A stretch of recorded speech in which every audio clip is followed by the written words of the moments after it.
Today we're going to be taking a look at the Nightcat flat bottom hammock.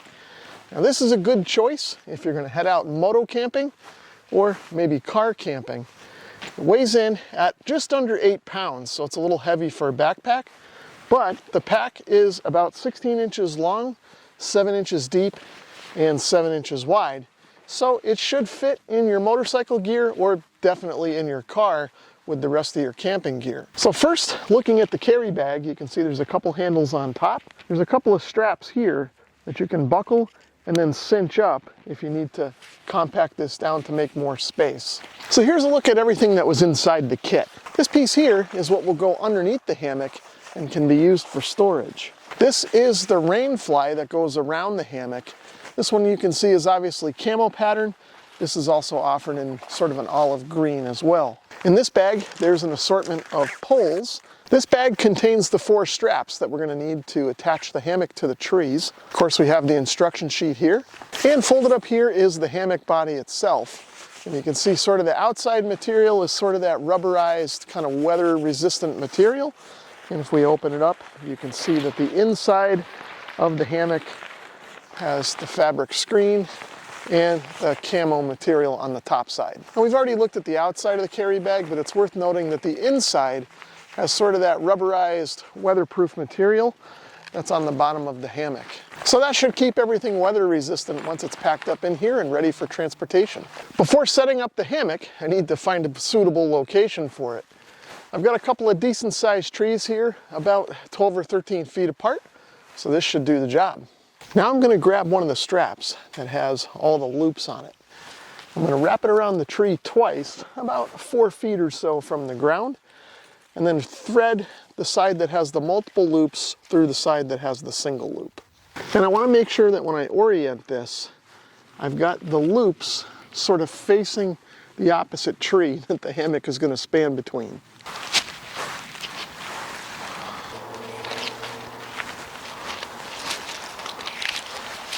So I want to make sure that the door of my hammock is oriented on the side that I want. And I'm going to grab one of the carabiners that's on the end of the hammock, and I'm going to snap it through one of these loops here. I'm just going to start off with one sort of in the middle here. Now I'll walk this over to the other tree and do the same thing over there. Now I'll grab one of the thicker black aluminum poles, snap it together, and we'll get it inserted in the hammock. Now I'm going to come over to one end of the hammock and I'm going to feed the pole through this loop seam that's right here. Now I'm going to grab this strap that has a pocket sewn into it, and I'm going to slip that pocket over the end of the aluminum pole. And now we'll come over to the other side and do the same thing over here. Now we'll come over to the other end of the hammock and repeat the process over here. Now I'm going to grab one of the gold-colored aluminum poles and put it together. Now it should be noted, each of these pieces is sort of bent in an arc a little bit, so you want to kind of orient them so they form one large arc. Now I'll find the loop seam in the mosquito netting and thread this through. And there are 2 sections of the loop seam that you'll have to navigate the pole through. Once the pole is through the seam, I'm going to lock the end of the pole into this washer that's in the gray strap. Now I'm going to push the pole up to kind of form the arc and get the other end locked into the washer on the strap on this side. So now I'll grab the other pole and do the same thing on the other end of the hammock.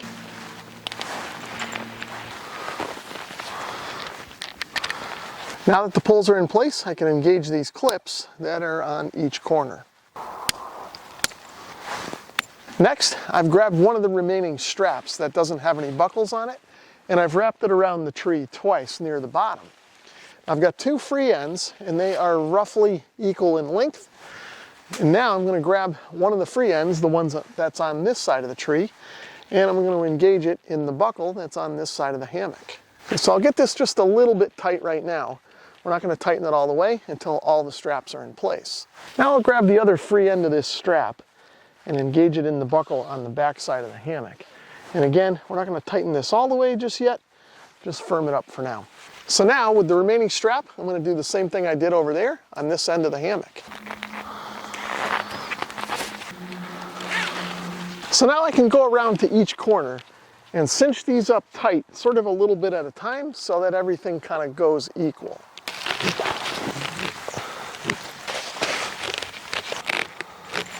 I'm ready to install the rain fly over top of the hammock. So I want to orient this so that the zippers that form the door of the rain fly are on the correct side of the hammock. Once I've got that established, we'll throw this over top. Now that I've got the rain fly roughly in place, you can see there's a carabiner on the end with a strap that I can use to adjust the length of the reach if needed. I'm just going to snap this into the same hook that the main carabiner is in.